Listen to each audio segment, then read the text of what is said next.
As we trace back the age of our universe, 13.17 billion years, we reach a time where our universe converges to a point infinitesimally small and very hot. Yes, we are talking about the Big Bang.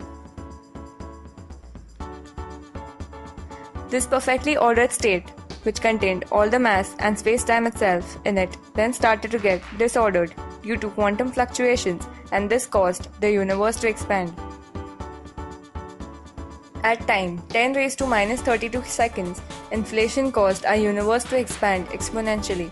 Expansion of the universe then cooled it, which allowed the formation of atomic particles and eventually led to the formation of stars and galaxies.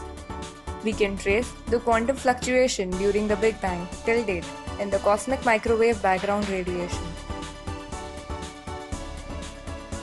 Since the Big Bang, the universe is expanding on its own due to the mysterious force called dark energy. It's a kind of anti-gravity force which consists of 73% of mass and energy in the universe. Other 23% is the force which keeps the things together.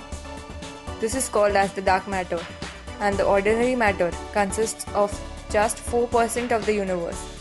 We will be talking more about the dark matter and energy in the upcoming videos. Please like, share and subscribe to our channel and give your suggestions in the comments below.